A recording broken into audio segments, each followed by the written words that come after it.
Growing up, there was one rule in our house: never touch the wooden box in Mum's closet. It wasn't hidden exactly. It sat in the back left corner, wrapped in a faded quilt like an afterthought. But we were told, sternly and only once, that it was off-limits. My brother Sam once tried to sneak a peek when we were kids. He couldn't sit down properly for 2 days. That was the only time I ever saw Mom angry. Not annoyed, not tired, not disappointed. Angry. Her face turned grey. Her voice dropped an octave. She locked herself in the bedroom and didn't come out for hours. After that, even the mention of the box made Sam pale. We never talked about it again, until 2 months ago. Mom died in her sleep. Peaceful, they said. Heart failure. She was 63, no warning signs. One night she went to bed with a cup of chamomile tea and her gardening gloves still dirty on the porch railing. By morning, she was gone. I didn't cry until I found the note, taped to the back page of her will, in her looping, tidy cursive.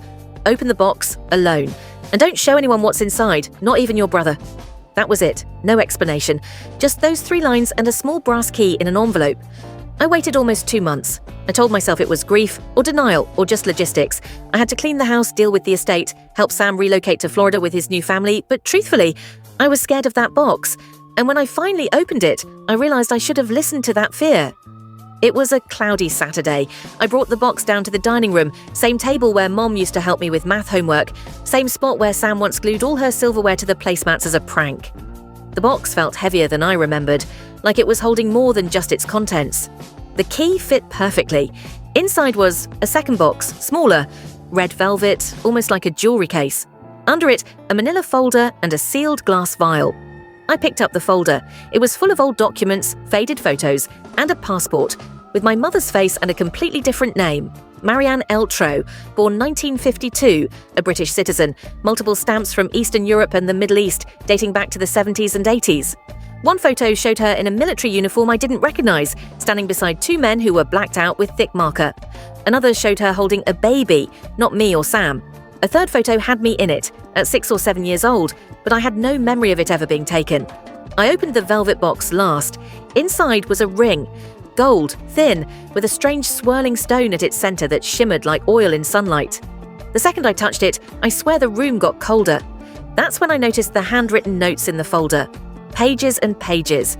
Some looked like journal entries. Others, coordinates, warnings, entries in languages I didn't recognize. One page was titled, "In case they find you." The journal entries were fragmented, but the picture they painted was this. My mother had a double life, not just a spy, not just a fugitive. She was part of something ancient, something supernatural. She called it the Fold. She described it as a slip in the seams of the world, a place where certain people could go and never be found. Not quite heaven, not quite hell. A parallel realm that fed off memory, emotion, time. She said the ring was a key and that certain families were bound to protect the entrance. Our family was one of them. There was an entry about my father, a man I barely remember. According to her notes, he didn't die in a car accident like I was told. He got too close to the fold. Or maybe he tried to leave it. The writing here becomes erratic, like she couldn't bring herself to say more. She said the ring should only be worn once, that it could take you to the fold, but not necessarily bring you back. Another note read, "If you're reading this, they know. The ones who hunt the keepers, they will come. Burn the box, forget the ring, and never go near the orchard at night." We had an orchard behind the house. Half the trees died years ago, but Mum kept it neat. I remembered she'd go there every solstice, said it was good for the soil. Suddenly, so many memories snapped into place. The way she kept every mirror in the house covered after dark. How she made us bury our baby teeth ourselves. The recurring dream I used to have as a child of walking into the orchard at night and seeing someone who looked exactly like Mom, but wasn't. I wish I could say I burned the box. I wish I could say I was strong enough to walk away.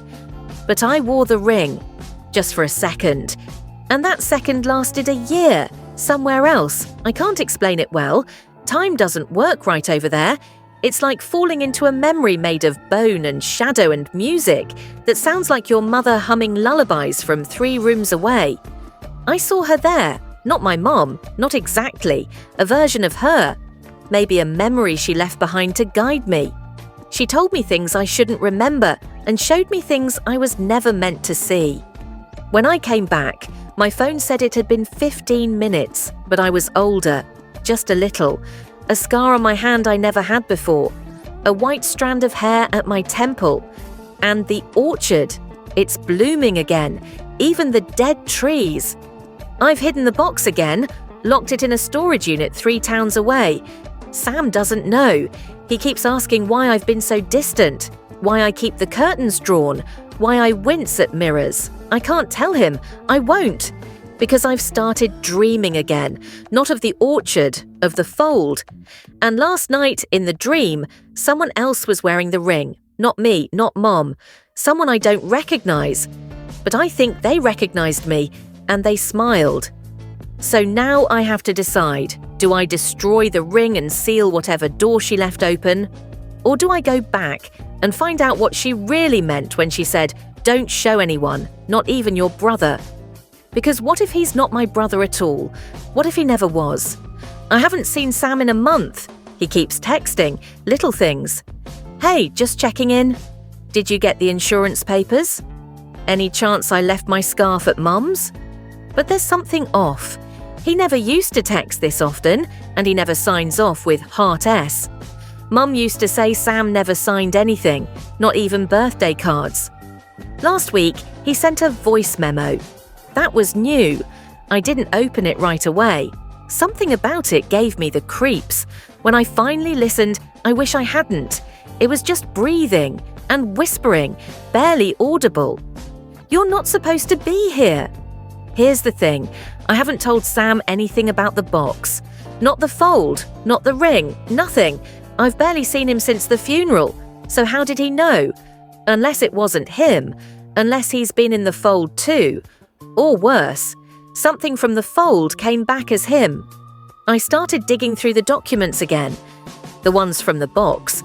There was one entry I'd skipped the first time, probably because it was in a different language. Slavic, maybe. But I remembered a phrase I kept seeing.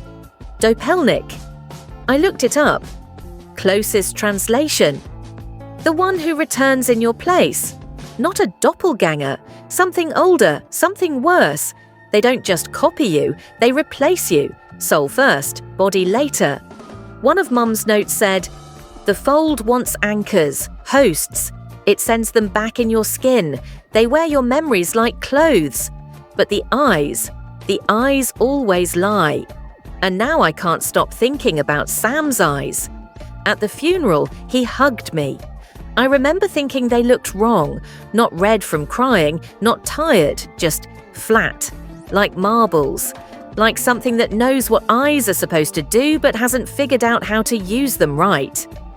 I went to the orchard last night, against my better judgment. I brought the ring in my pocket, wrapped in a napkin. I didn't wear it. The wind was dead still. Not a single leaf moved. But the apple trees were full, even though they've been dead for years. Thick, heavy fruit. But all of them were rotten on one side. There were footprints in the soil, mine, and someone else's. Bigger, barefoot, deep. I followed them. They stopped at the tree where Mom buried the family dog 10 years ago. The bark there has split open, like something pushed out from the inside. That's when I saw the carving. At the base of the trunk, scratched in deep with something sharp. "I'm still in here." It was her handwriting. I ran, back to the house, back to the room where I've kept the box, even though I said I moved it. Yeah, I lied. I couldn't bear to let it out of my sight. But when I opened the closet, the box was gone. In its place, taped to the wall inside the closet, was a Polaroid, a recent one, of me, sleeping, and in the background, just barely visible in the mirror across the room, Sam. Or someone who looked like Sam, but his mouth was too wide, and his eyes closed, like they didn't need to be open to see. I don't know what to do. I think Mum knew this would happen. That's why she left the note. That's why she said don't show anyone. Because if the fold marked me, if it let me back out, they want to finish the swap. And the ring? It's warm now, always warm. Sometimes it hums. And last night, in the dream again, I saw Mom. She wasn't alone this time. She was tied to the roots of a dead tree, mouth sewn shut. And Sam, or something wearing him, stood over her, holding the ring. He looked up at me and said, "She broke the cycle. You opened the door. Now someone has to stay." And when I woke up, the ring was on my finger.